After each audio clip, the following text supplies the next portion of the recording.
I haven't seen Lindsey in so long, and turning up in Cornwall with a surfboard in the corner, it's like, what? And dolphins always come first, and then a shark will come, and then I'm like, bye everyone. Let's talk about Marnie Rays, your incredible surf retreat. You've got to be brave and curious. Like, there's so much to see, and there's so much to learn about yourself. Like, I'm borderline teenage skater over here.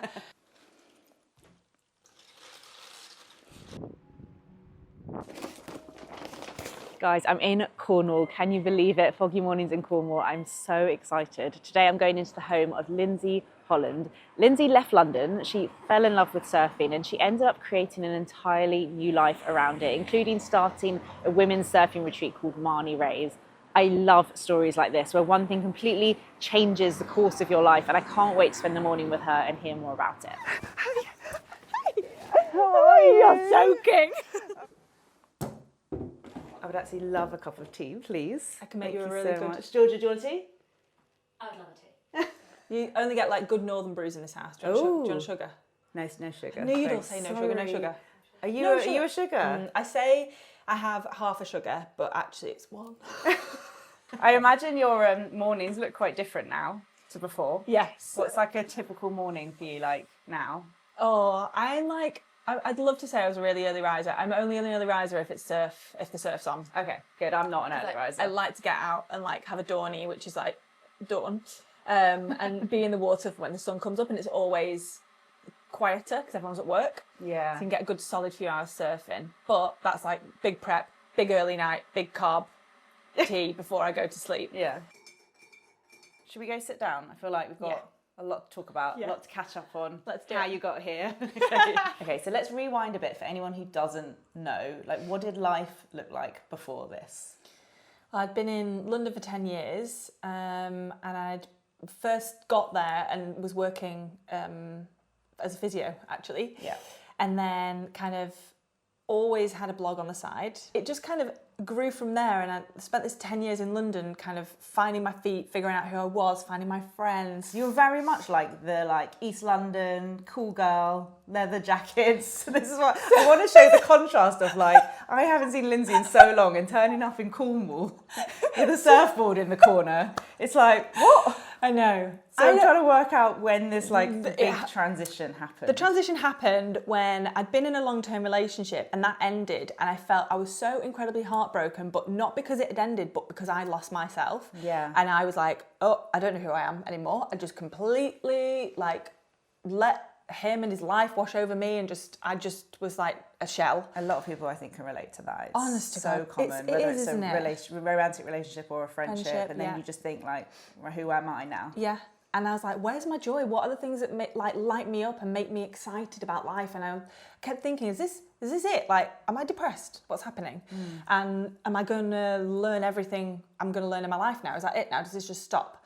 I was like, no, surely not. So I was really lucky, had a bit of time, had a little bit of savings behind me. So I just went to Portugal, and I went because I'd been swimming every single day at Stratford at the Queen Elizabeth pool. Yeah, you got really into swimming, to help with your mental brain. health, basically. Yeah, every single day, lap, every day, and always at night time, sometimes twice, sometimes in the morning. Why? Because it's so beautiful in there at night. Outdoor? No, it's indoor, but there's glass in the ceiling, and it's dark, but then the lights are really beautiful, and there was just something, I just really connected with that, and it was a bit more peaceful as well.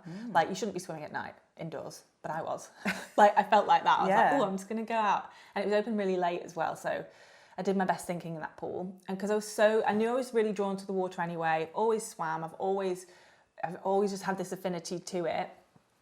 I started to Google women's solo trips and where would be safe, what could I do that was water-based, and I was like, I'm so uncomfortable, I need to go and sit alone and be uncomfortable somewhere else. I can't. But that's really brave. Have you always terrifying. been quite a brave... No. I think most people, if they're feeling a bit lost and depressed, they're not going to Google, where can a guy go swimming on my own across the other side of the world?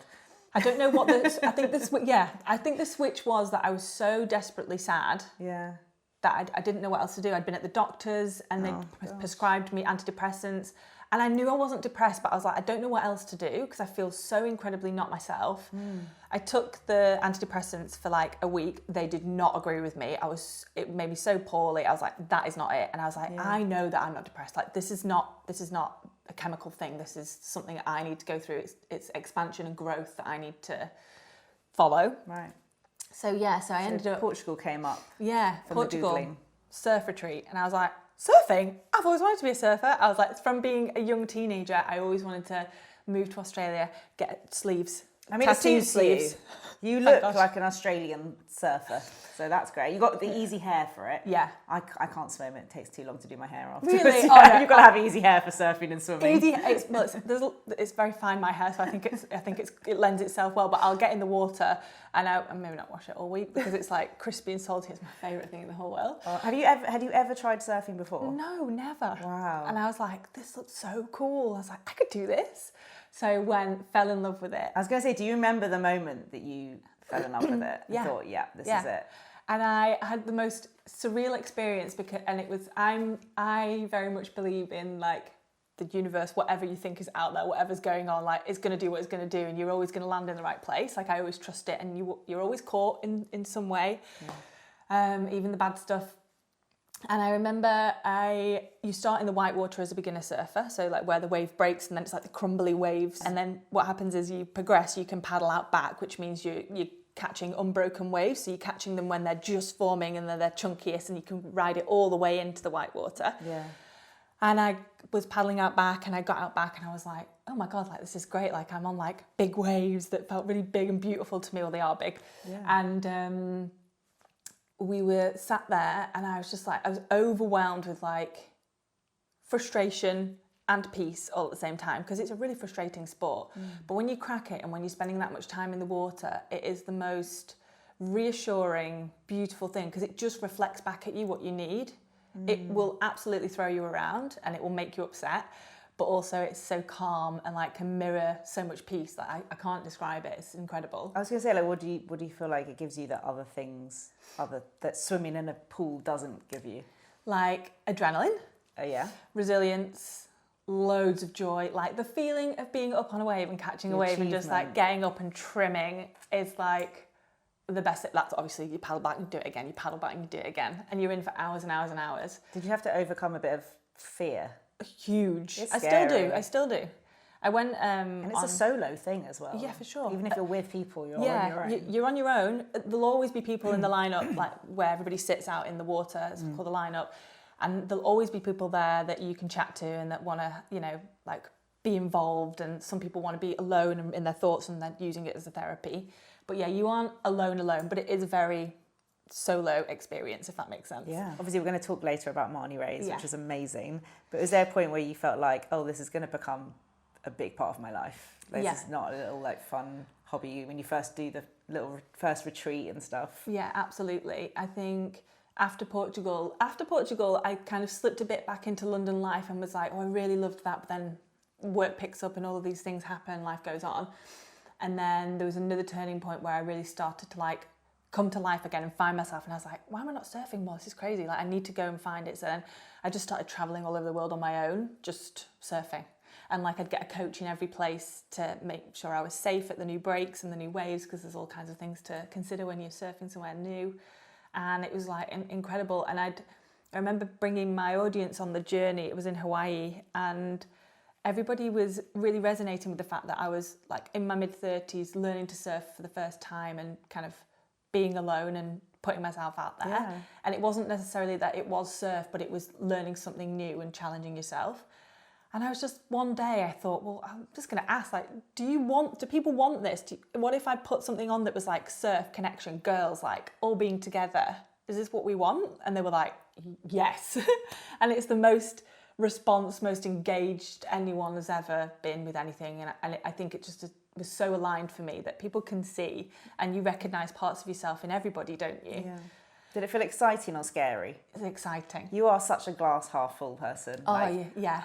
Do you have any advice for people who, because you were saying earlier before we were on camera that you love change, which I think is quite unusual. Yeah. I think we're quite naturally inclined to be scared of change. Yeah. There's such a big world out there, and like, I just think we have to go and push ourselves, and that's where you grow. Like, if I imagine the person that I was, even 5 years ago to now, that person wasn't like barefoot in Australia for 4 months of the year, just not really giving a care in the world. Yeah. That person was in London, running around London fields trying to get a nature fix and not really understanding how I could like move or change that. Like, and then, yeah, I just plant a seed and it grows really quickly. Yeah.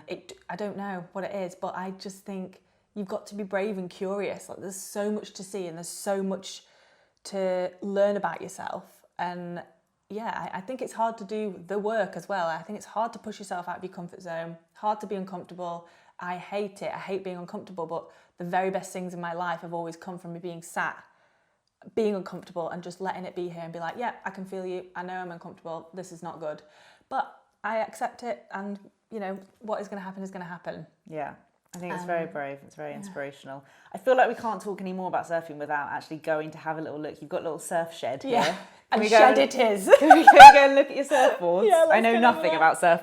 Yeah, You can teach me everything. Yeah. Before we go to the shed, This I little thought this baby. was just for like styling purposes. Well, at the moment it is, because Okay. I haven't quite progressed to shredding on a shortboard. oh, so but this is a shortboard. This is a shortboard, yes. This For is the like, pros. Yeah, this is like a 5'8", and it's for bigger waves and for when you want to be like fast and like do turns and do like nice big turns. I was going to say, like, I'm why gonna is get shorter there. harder? I guess. Yeah, I would have thought like a longboard was harder, but I guess you've got more balance. Different waves, different boards, Oh, for okay. sure. So I mainly surf a longboard. I've got a mid-length as well for when it's like a bit punchier and a bit bigger. But I'm getting to this. This is a sick board. I love it so much, but I'm yet to progress to it. It's waxed and ready to go, and I take it in the car a lot, and I'm like, no, not today. Oh my God, okay. Let's go see your other ones. Just got a new one made, actually. This is very handy that you've got this space It's so here. good. It's like the most run down. I honestly, when it's windy, I feel like it's gonna like completely blow away.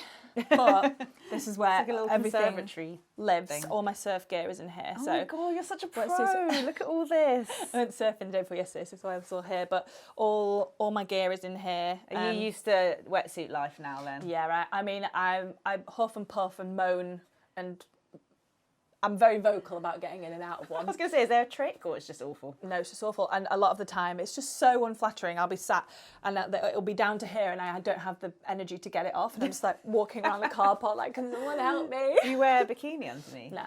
Nothing? If it's your own wetsuit, naked. Really? But if you're in a rented one, for God's sake, put a bikini on. Okay, the own one naked? Yeah. I just don't know if I could do that. Like, it doesn't Yeah. like rub. No, it's all nice and soft. And then where do you change when you come out? Towel poncho.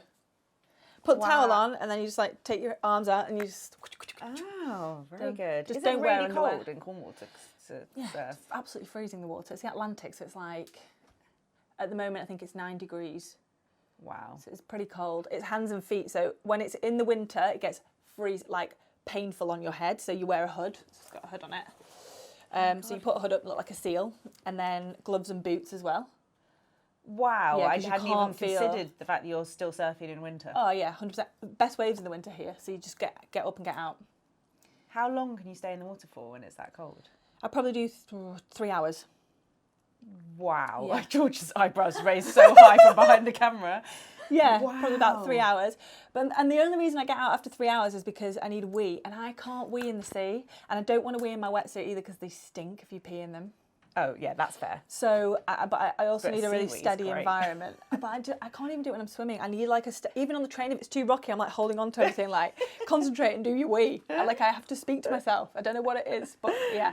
Fair. So I have to get out because I need a wee and a Oh, coffee wow. usually. And then when you come home, do you have a little post-surf routine? Would you get in a bath or something? Yeah, always a hot shower or a hot bath because Yeah. it's really cold. Or I just book a sauna for straight after and go to the sauna on the beach. Oh, nice. Which is so nice. And then, just usually loads of sugary stuff and protein drinks and, yeah. And so so what have you got, 3? 1, 2, 3, 4. Oh, God. So this is a longboard. So this is one of my favourite longboards. It's not got a fin in it at the moment. And this is a 9'6", so 9'6" board in length. And it's It's really sturdy, and this is a long board, so this is kind of like for really cruisy waves. You can surf big waves in it, but it's like you pop up and then you trim, and you can turn and you can cross step. So you'd start at the bottom of the board, so pop up like this, and then you take your first step, so your leash is on your back foot. Right.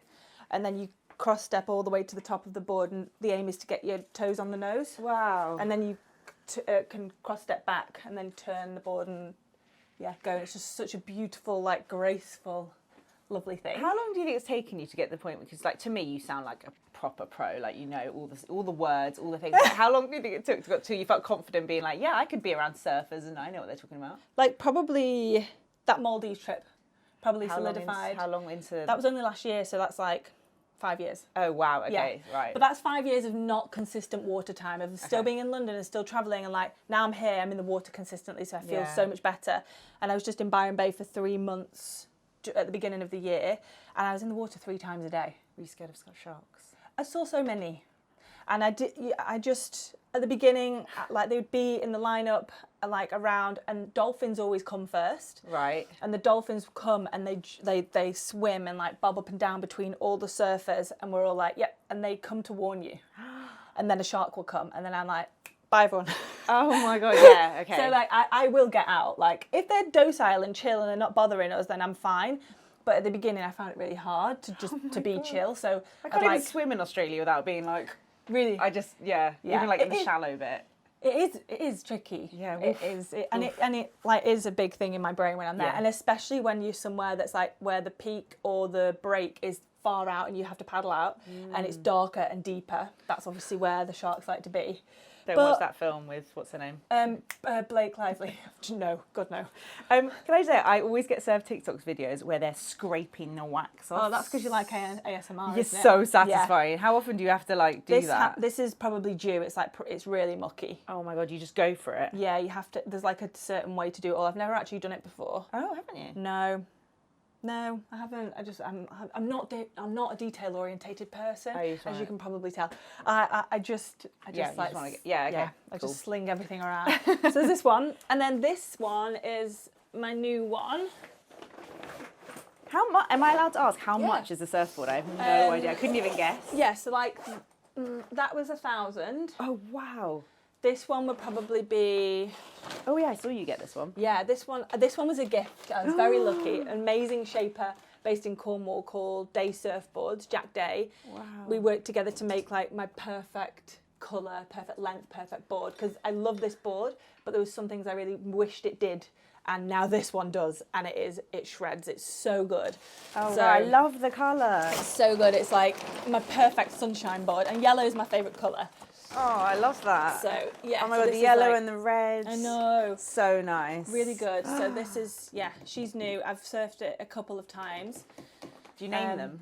No, I actually don't. I'm not a person that names a car or a board or anything. I think you either are or you aren't. I agree. Yeah. Are you? No, I definitely have not named my car. No, I've never. I don't care enough about it. Yeah, no, I don't care. Yeah.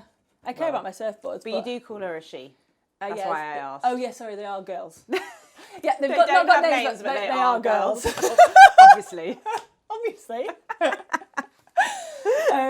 So this is a 9'4", and it's just thinner. It's got less volume. It's like quicker to turn, and the nose is slimmer. Does your height play into it? Like yeah. And when I get on like my mid, it feels like I'm on a toothpick after laying on a log like this. Yeah. Oh my gosh. But it's so good. Can I get a single shot oat flat white, please? Of course. Sorry, that's a London order. That's such a London order. I know. I'm sorry. Can I have a single shot latte, please? Thank you. So there's a bit of spice. You just spice in there, mine as well. Thank you. Thank you. Careful on the stairs, Georgia. I'll come back and hold your hand. Woo! Woo! Maybe I need someone to hold my hand. How cool is this? Oh man, I might need to move here. Damn it. Okay, let's talk about Marnie Ray's, your incredible surf retreat, which I'm so desperate to come on. You have to come. I want to do one in Portugal. I really do. It looks so amazing. Like, do you remember your first one? Like, how did that come about? Yeah, like, it's been the most incredible, like, expansive thing for me as a person and my own journey. but like to be able to bring together lots of women in connection to the ocean and to themselves and watch them go off into friendship groups after has been one of the biggest joys I could imagine. Yeah. And I think as a person, I've always wanted to bring people together, and I've done it since I was little even. And even working as a physio and like being in the role of a caregiver is where I shine. That's what I like to do. And it came about because I'd fallen in love with surfing, brought people along for the journey online, and just realised that there's a real need for women and connection, and to have like a space that feels safe and accessible, especially in things like the ocean that's like unknown or intimidating. Yeah. And like surfing as a sport is a male-dominated sport. Like obviously there are absolutely incredible women ripping, getting world titles, like they're so amazing, like I'm in awe of them, but it's still real male heavy. When it comes to like often when things maybe in the professional setting there are lots of women, but maybe as a hobby it's a bit more of an intimate. I've never really thought about it. I've heard you speak about this before, and I've never really thought about it, but it must be quite an intimidating thing for a woman on her own to want to try. Like, did you find that when you started getting into it? I like at the very beginning, you don't know better because you're a beginner and you're just so excited. You're just like throwing yourself into it and it's so exciting. But then actually, unfortunately, the more you get into it and the more you understand and the more like proficient you become, the more like culturally crap things you see. Like the acceptance in the lineup, or like men being like wanting to take your waves off you because you're a girl, and like it's just crap. But everyone's working really hard to make that difference. So for me, it just made so much sense to make this a women-only space so that we can provide like a safe, beautiful space for people to come and connect with themselves, with the water, and like learn something new in a way that feels accessible and not scary. Yeah. And because it's a big thing, like you've got a big bit of kit you've never used before, you're in water, you're in and out of kit you've never used before, like maybe you've never had a wetsuit on or been in colder water. And it's just the best thing ever watching people come alive while they do it. What sort of things do you do then at Marnie Race to make it feel like a safe and supportive space for the women who come? We've just got the best vibes. Like I've got the best team. Everyone loves surfing. Everyone loves being outside. And we just really want to nurture people into that space and make it feel good. Because I had like male instructors that were, not aggressive to me, but aggressive in the surf. And it's like, it's fine, just paddle out, you're fine, you're safe. And I'm like, I don't feel safe. Yeah. So I think a huge thing for me and my team is like we work with mainly female instructors. There's not as many as the male instructors, which is frustrating. But where we can, we use female instructors and amazing men as well, but mainly female instructors, because we just got more of a nurturing approach to stuff. Like, I know you're scared, but this is going to feel amazing. You're so safe. We're here with you. Like, me and my team are in the water every single step of the way, from every paddle to every stand-up that you get. Like, we are shouting and screaming for you the entire way. It's like the best feeling ever. And I just think it's just the most important thing you can do is create that safety.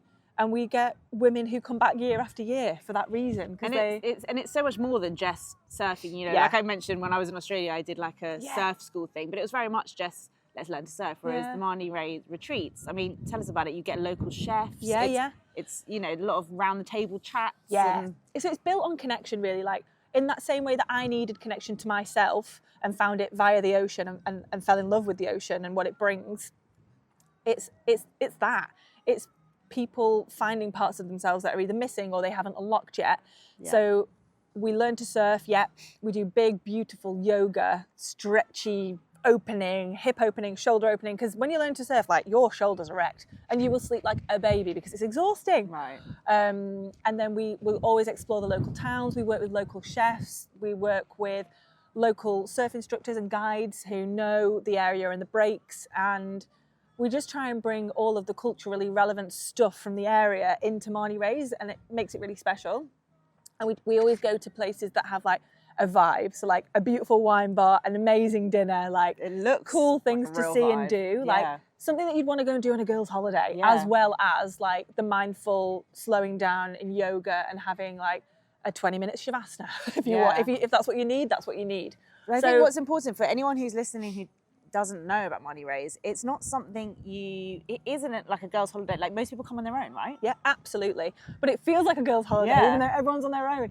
And like for me, it's the bravest thing you can do is go on your own, because that's where you grow. That's where you like make your friends and your connections. And It's just so special. And I travel everywhere surfing on my own and made some of the most amazing friends in my whole life that are still like best friends to this day. I think you said you get more out of it when you Yeah. Like, what shifts do you see in people over those first like few days? Confidence, like a lot of vulnerability, like a lot of stuff comes up for a lot of people, and the ocean really mirrors that for you because it is frustrating and it teaches you patience, and maybe you're going through something that's really hard and heavy. Yeah. But the ocean, like, I don't know, it just does something really special for all of that. It's not just physical confidence. No. It's... And like sometimes, you know, there'll be, myself included, there'll be days where I'll cry in the surf or I'll get out early and I'll cry because I'm frustrated. But it's because I'm not letting go, and like the ocean will push you. Yeah. Like, and it pushes you towards these feelings. And I'll sit on the beach in my wetsuit with my board at the side and I'll have a paddy and I'll be like, I'm having a shit surf today, like it's rubbish. And I'll cry, but it's not that. It's because something else is going on or my brain isn't being kind to me, or, you know, it's an outward thing, but it always helps. Like you always feel better for getting in. Always feel better for like letting the ocean do its thing with you, basically. Yeah. And sometimes it's hard and sometimes it's amazing. And you do them in Cornwall? Yeah. In Portugal? Yeah. I've done one in Australia. Yeah, we're bringing that in as like a regular thing, so we're doing another one as well. Wow. So my next one it starts on the 7th of June, but we've got 3 back-to-backs, there's 3 sets of dates available. So I'll be in Portugal running them for the whole of June, and there's a couple places left on the 1st and 2nd weeks. Cornwall went amazingly, and then Australia will be Feb, I think, in a really special place in Australia. I'm just planning at the moment, so I'm like really excited. What's the future of Marnie Rays? I mean, it's so brilliant, and there's so much more you can do with it. Are you just excited for what's to come? Yeah, just so excited, and I think the sky's the limit with this sort of thing. So I obviously want to run more retreats, meet more women, bring more people together, but also like there's a huge part of the business that I feel like I've settled into how the retreats run, and I've got the formula, and we know what works and what people really crave and want. There's like a whole other side to this business. Like I could not run my business without the ocean, and I want to do everything I can to protect it and everything I can to leave it better than I found it. So that's like a whole new kind of way for me to give back whilst working on the business, and like educating people as we go, and not in a boring, here's just loads of information about the ocean and what we need to do to save it way, but like via connection and via the connection that people have to the ocean, and getting them to care and understand about how important it is. Like the oceans are warming up, that's not normal. And then the ecosystems are dying, that's not normal. And we need the ocean to survive, like it's our lifeline.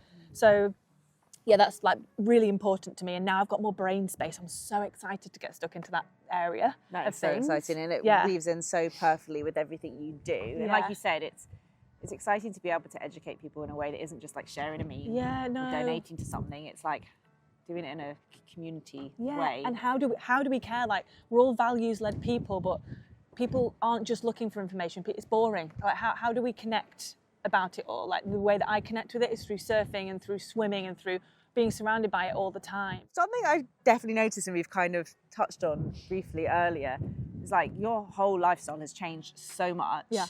And with that, as someone who was very much a London fashion girl, I feel like your wardrobe must have massively changed as well with your lifestyle change. Like, so much. Has your style changed loads? Yeah, so much. Like I'm like very practical, small batch, lovely independent brands driven now. And like there was a bit of that weaved into my London life, but I think because everything there was so fashion focused now as like a fashion influencer, there's a lot of consumerism that comes with that, and like feeling like you've got to have the newest thing and to be relevant, which is just so sad. Yeah. And I got here and was like, I literally don't need any of this crap. Yeah. Like I need nothing. It's all been sold and given away and whatever. And I just wear what makes me feel so good, and it's comfy and it's easy and it's practical. Do you think we can go back to your house and have a little rummage through your wardrobe, and you can show us like what's changed and what's your style now? Yeah, I'd love that. Okay, yeah, let's do that. So this is where you keep... Yes, but this is your walk-in wardrobe. This is no judgment. This is no judgment zone. But the fact that you have a room for your clothes is good enough. And it is just a room with clothes in. It's a room with shoes in. It's a lot of shoes. Look, it's a lot of shoes. Like there needs to be some culling I love that it's here. mainly trainers. We Yeah, are I aligned just love there. trainers. Yeah. Trainers and flip-flops. But yeah, in here is like an insight into my not detail orientated brain. It does get really messy. This is like tidy for me. If you know where things are, then it's all good. Yeah, I know that there are better storage solutions than the desk that was left here when I moved in and then piles of clothes on the top. But I haven't got time. No, fair enough. I've got better things to be doing. No, I love it. Let's go into your bedroom. Okay. I've got some style-related questions for you. Ooh. Right, Lindsay's gone into her little walk-in wardrobe to grab some pieces. Right, are you ready? I am ready. Okay. Okay. It's quite loud. I sleep with it open because it scares me in the night. Oh, okay, fair. All right, so I want to know what your like most worn Ooh. thing in Cornwall is. Like, I Okay. feel like your style has changed quite a bit. Yeah, I'm just a major tomboy. Like, I've always been a tomboy, and I love everything that's oversized. But I'm borderline teenage skater over here in this part of the world because I just want comfort, but I also want to feel like myself, and I feel like I'm just in my sporty girl era with my surfing and my running. Is that like the general style here? Yeah. Is it just a bit more chill? Yeah, so chill. Like, I'm always just wearing flip-flops or Vans. Right. And so I don't help myself because I'm wearing Vans, baggy denim and baggy tops. So... Vans. I haven't worn Vans since I was a teenager. Really?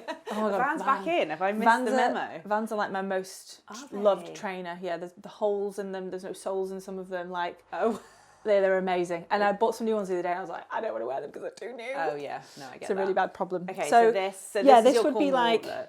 yeah, Cornwall look would be this with the stripy. Oh yeah, you like a long sleeve Yeah, under I a love a t-shirt. long sleeved under a t-shirt. I like a layer. Like I like Yes. just detail bits. Yeah, So that's a yeah, good long sleeve. yeah, great long sleeve. This is from Finisterre, which is a Cornish brand. Nice.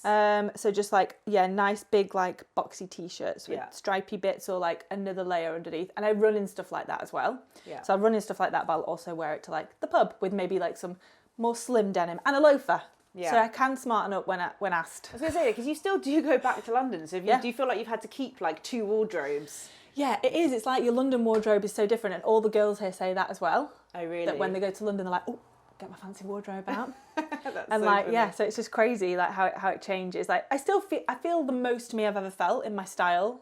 Yeah. And I think it's just because it's so relaxed. Like I'm just so not. There's no fuss. Yeah. Like there's just nothing like that. Yeah. I mean, you do suit both. You're lucky you suit both, but I can imagine it's like living 2 lives. Is there anything you have that you would never wear in Cornwall? Yes. Or is this? This fancy bag. I mean, I'm quite surprised you wore that in London. That doesn't feel very you. It was just like if I wanted to wear something that was really chill. Yeah. This just made it fancy I and mean, appropriate for like an event or a dinner. I see. Wow. Yeah. Oh, I like the jingle. That's my favourite thing about That's Dior. really the old school satisfying. thing that they brought back. Yeah, I Yeah. love it so much. But It's if you so wore good. this here, would you get looks? Are you joking? I don't have a handbag. I don't wear a handbag in Cornwall. My car's my handbag or pockets. Oh wow. I don't use handbags here because there's no point. It's all in my surf bag or like what am I doing? I'm going to the pub. All I need is my phone and my keys and a lip balm. That's it. So What- funny. Have what- you like sold a lot? Have you got rid of a lot of stuff? Yeah, loads, Yeah. like loads. Like I don't need it. I just don't have a connection or like an attachment to material things anymore in the same way. It's really weird, and that's not me being like high and mighty. I literally don't use it. Yeah. I don't value it in the same way I used to, and I think it's because like my job has shifted, so I'm like more ocean focused and like with the retreats and Marnie Rays, and I just have really. I'd rather invest money in really practical, cool, like brands that are doing amazing things like Finisterre. Yeah. And It just doesn't bring you as much joy. Like no. fashion was what brought you joy. Yeah. And now and getting dressed still does bring me joy, but in the way that I want to feel. Yeah. Like I get dressed to feel good, and like I might wear the same outfit for 3 days running. Like, but I'm like, I love this outfit. It's great. Yeah. But yeah, I just don't have the same connection to the fashion world as I did, and because it was work and it felt like work, like the consumption and getting dressed so much and having to like really show up and like, oh, I'm going to this thing, I really need a new outfit. Like, no, you don't. Like, you just don't. Yeah. And is this the item that reminds you of your like former life? Yeah, like Just doesn't really I feel used like to. you I anymore. had such a big era of like oversized blazers. I've still got them all because I feel like they might come back around for me again. And It's I hard really to let go of things. If something was Yeah. like a big purchase or it meant a Yeah. lot, there's always that feeling of like, well, what if one day I want it back? exactly. And I just think as well, like I worked so hard to find the perfect vintage ones. They're all vintage, Oh, wow. and they're all men's as well. I got a lot of them in Portugal when I was living in Lisbon, and they're just so good. So I good. just I The colour's can't perfect. imagine how it fits into my life anymore. Yeah. But yeah. We'll keep it for a London Yeah, visit. definitely. definitely. It might come back around for me. When you're in Cornwall and you're in your tomboy style, does it just feel more you now? Yeah. That's so good. I just feel so like relaxed in myself, and I don't know, I just... Less pressure. Yeah, there's no pressure. I'm so peaceful. I've never known peace like it living here and being out of London. And I still feel connected to London in a way, and I still go in for work and see friends and do bits. But like, it's just so different for me. Yeah, so different. I could never have imagined that it would shift this much. Yeah. Like yesterday I was on the beach in like tracky shorts and a bikini here, and like just walked back to the car barefoot, and there's just sand everywhere, but that's just how it is. Like, oh, it's so cool. And I'm not fussed about stuff like that. Like, I don't care if things are sandy or a bit messy and dirty, because that's kind of just what it is here. It's so lovely to just have that rawness. I know you said that this isn't your dream kitchen. I would love to see one day what your dream kitchen would look like. It would be super stylish. But we always end with the same question, and we always ask our guests, if you could go into anyone's kitchen, past, present, any fictional, anything, whose would it be and why? Well, can I say my nana? Oh, yes. Yes. Is she still alive? No, she's not. No, very, very much long since passed. But yeah, her kitchen was just like this big mix of eclectic crap that I loved, and I'd have every cupboard, every drawer open. She had this weird like little side section that had shelves with little balconies on, and she had like animal crockery, and so I'd like rearrange them and play with them. That's very grandparent, isn't it? Vibes, yeah. The best, most weird collection of stuff. But she always used to bake really well. Terrible cook. I used to dread whenever I was going to Nana's for tea. I'd be like, oh God, what is she going to give us? A good baker. Amazing. What would she bake? Lemon drizzle cake, unmatched. Is it? Absolutely. Like, it just perfect. Perfect. And so that smell in the kitchen, and just like, yeah, and being able, I say Nana's kitchen because she was the woman of the house, but Grandad as well. And that's where I learnt to make a cup of tea at Nana and Grandad's, Grandad Sid. And he used to, every time I go, I'd say, do you want a cup of tea, Grandad? And he'd be like, yeah. And he used to shout without fail every single time that I was in the kitchen, have you gone to China for that tea?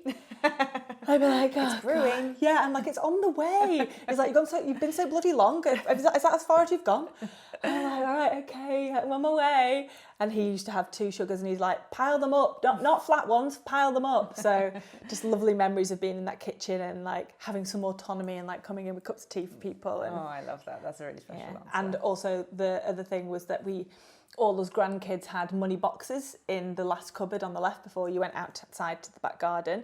And so they used to put a pound, I think it was £1 a week or something. Yeah, it's like they got full. Wow. And so every time we got there was like a few pounds, and so we'd then all go to the shops and like buy our sweets and our bits. That's such a good idea. Yeah, it's so good. And it was like they opened kids' bank accounts from Halifax, and when you opened them, you got these plastic bright yellow houses with like bright green grass and a red roof, and with the thing and our names on them. So we had all these like random little. Oh my God! Do you still have any of these little bits? Yeah, at Mum and Dad's. Yeah. Well, that's what your kitchen's gonna look like. Yeah, I like expect to see Nana's. those in there. Yeah. Oh, that's so nice. Yeah. Thank you so much. Honestly, it's been such a pleasure. Your home is amazing, and this life you've built for yourself is incredible. Thank you so much for coming. It's been gorgeous to have you here. Thank you so much. Thank you guys so much for watching. I really hope you enjoyed this episode as much as I enjoyed filming it. Please do leave me a comment, give the video a like, share it with a friend. Let me know who else you'd like to see on future Foggy Mornings episodes, and I'll see you in the next one.